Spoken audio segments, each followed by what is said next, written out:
From the All Indiana Podcast Network. The All Indiana Podcast Network. This is the News 8 Daily 8. Now all the latest news. Kylie Conway has all the news you need to know. And more. Please stand by. This episode of News 8 Daily 8 is presented by Downtown Indy. Now, here's Wish TV's Kylie Conway. Hi, this is Kylie Conway, and this is the News 8 Daily 8 for Monday, December 7th. Not a bad start to the week. It'll be a bit cloudy today with a slight chance of flurries north and west of Indianapolis. Not really seeing a whole lot, though. Highs will stay in the 30s with some clearer skies this afternoon. Sun peeks through. And we're going to kick off today's News 8 Daily 8 with a big win for the Colts in Texas. Hey, found a way. Just keep finding a way. We begin again next week. New tip it. No matter how you win, you just got to win, baby. It was a dramatic win over the Texans. This morning, playoff hopes are alive. The team posted that video on Twitter, and it came with the message, "Want to know? That's all we wanted. # for the shoe." There's a lot of talk this morning about how Philip Rivers is doing and the severity of his injury. There was a video captured of him in a walking boot taking a ride away from the field. The veteran QB did not let on during the game that he was battling a case of turf toe. On the Colts opening drive, Rivers connected with T.Y. Hilton, who found the end zone. That 21-yard score gave the Colts the early lead. In the second quarter, the Colts went for it on a 4th down. Rivers found Jonathan Taylor wide open. The Colts go up 11 with that 39-yard TD. Then, with less than 2 minutes to go, the Texans look for a game-winning score, but Deshaun Watson fumbles the snap, and Colts linebacker Anthony Walker recovers it to seal the win. Final score 26-20. The Colts are now 8-4 on the season. That ties the Colts with the Titans for the top spot in the AFC South. Post-game talk centered on Philip Rivers' foot. News 8's Charlie Clifford shows us from Texas. The health of Philip Rivers is the story in the AFC South over the final month of the season. After the win, Rivers stayed in the Colts locker room receiving treatment on what Zach Kiefer is reporting to be a bad turf toe injury. When he left NRG Stadium, our cameras captured this. Rivers in a walking boot for the first time since this injury occurred against the Packers a few weeks back.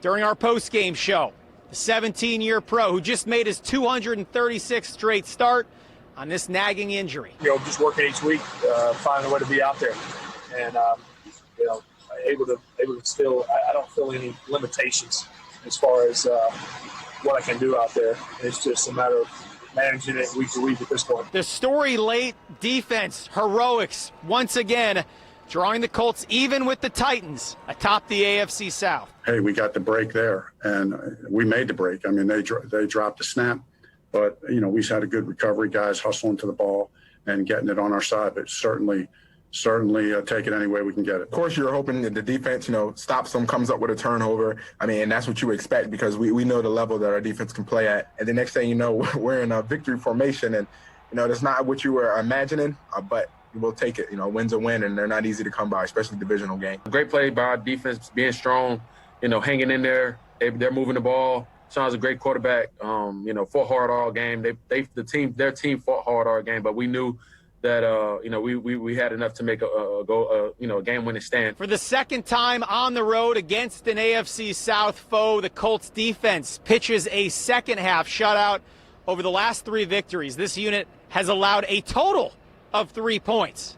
In Houston, Charlie Clifford, Wish TV, wishtv.com, and follow us on Facebook.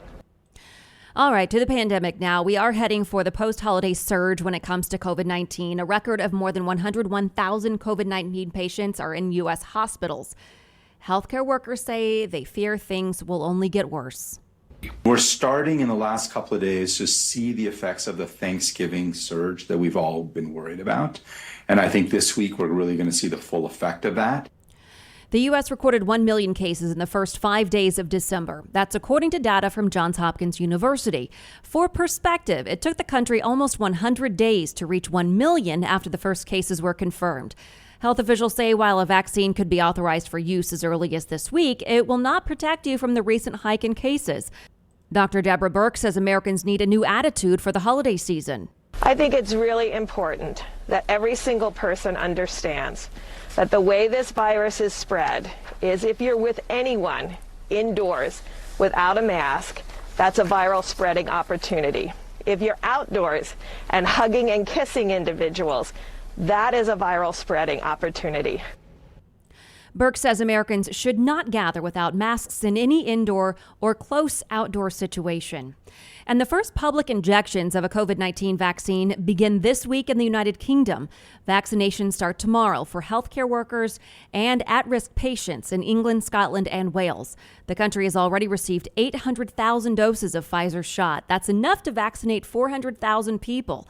It's a process. Hospital staff are being trained on the unboxing and delivery. The vaccine needs several hours to defrost and other preparation before someone gets it. And today there is an effort to build trust in a vaccine. Many people have expressed concerns. New data shows many in minority communities are hesitant about the COVID-19 vaccine. The biggest worry is that vaccine hesitancy could result in some Black and Latino Americans not being vaccinated, despite those populations representing nearly 40% of COVID-19 cases. This is according to the CDC. The new study released by the COVID Collaborative along with the NAACP says only 14% of Black Americans have trust in the vaccine and 18% believe it will be effective. Latino Americans are a bit more optimistic, with 34% saying they trust it and 40% believing it will be effective. These numbers are important because the study also says safety and effectiveness are more likely to affect those who take the vaccine. Now, the study also found some of the hesitancy comes from not trusting the federal government because of the country's history of racism in medical research. So the person behind vaccine information is critical. The study shows both communities have greater trust in Dr. Fauci than they do the FDA, drug companies, or the Trump administration. And they are twice as likely to trust vaccine information when it comes from a person of their own race, and also more likely to trust their own doctors. Because resistance is lower among Latino Americans, the study says Latino officials and leaders should actively promote the vaccine in their communities, while Black leaders should work to increase transparency and trust towards the vaccine. Rudy Giuliani is in the hospital this morning after testing positive for COVID-19. President Trump's personal lawyer went to Georgetown University Hospital yesterday. The 76-year-old is considered high risk due to his age. Giuliani thanked people for the well wishes in a tweet. He wrote, "I'm getting great care and feeling good, recovering quickly and keeping up with everything." Now, the president announced Giuliani's positive test in a tweet, wishing him a speedy recovery. Giuliani is leading President Trump's legal battle to overturn the 2020 presidential election results. He traveled to Arizona, Michigan, and Georgia last week. The Trump campaign says Giuliani tested negative twice last week and did not experience symptoms until more than 48 hours after his return. President-elect Joe Biden is building out his health team with two key nominations. Biden will nominate Xavier Becerra as his Health and Human Services Secretary tomorrow. That's according to a new report from the Associated Press. Becerra is currently California's Attorney General. He is leading the coalition of Democratic states defending the Affordable Care Act from being overturned. If confirmed by the Senate, Becerra would be the first Latino to head the Department of Health and Human Services. Dr. Vivek Murthy is expected to be nominated for U.S. Surgeon General.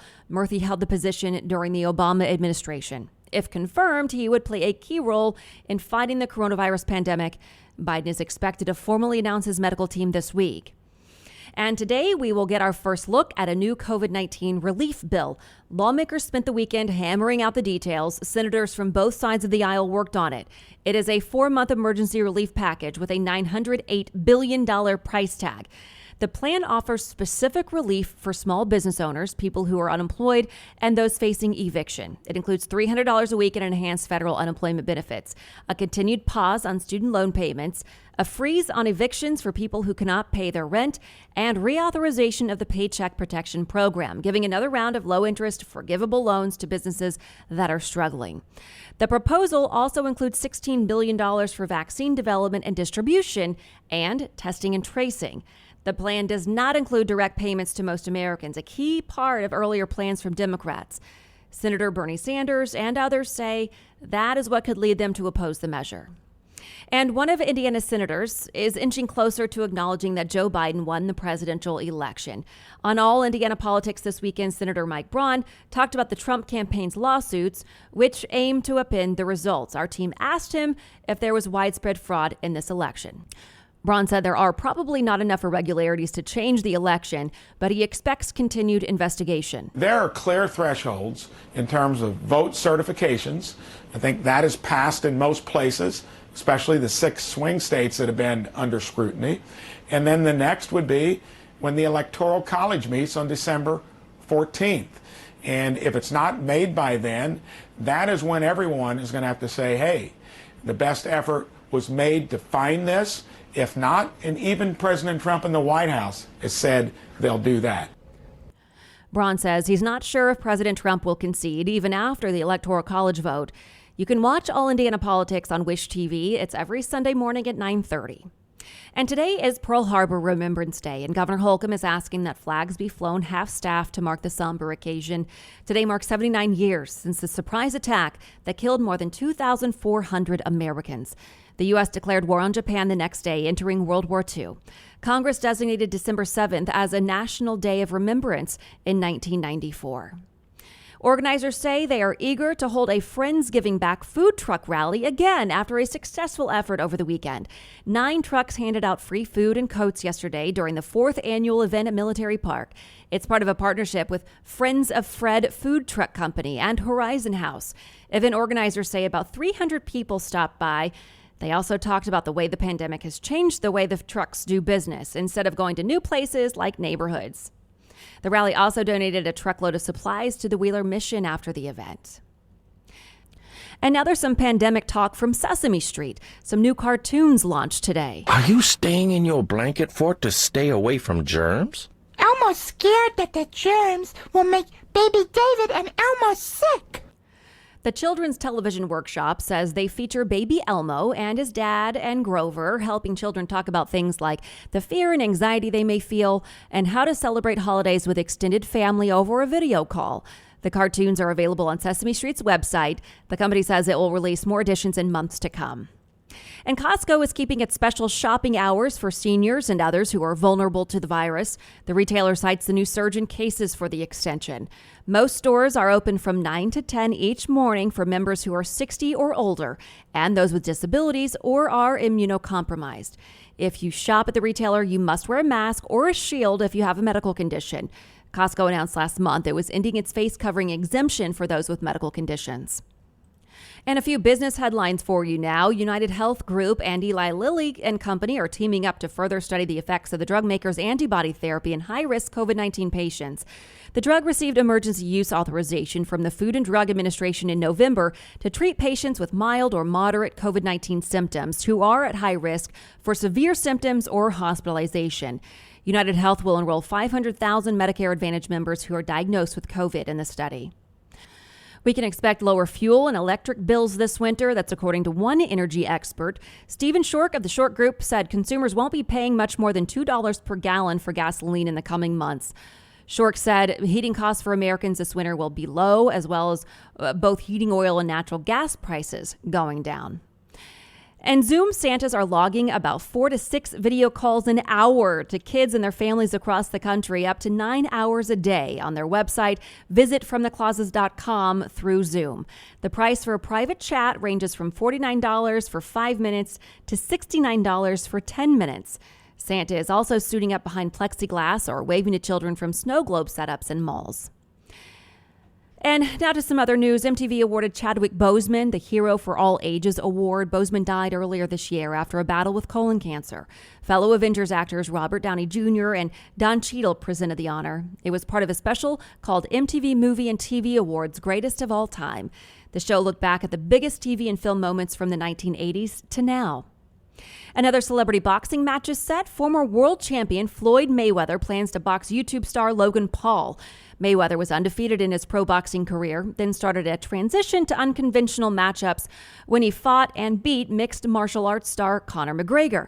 Paul has had 2 bouts, both against rapper and vlogger KSI. Paul's brother Jake just had his own celebrity fight, knocking out former NBA star Nate Robinson. And we are seeing the new rules for NBA teams as they get ready for a season outside of a pandemic bubble.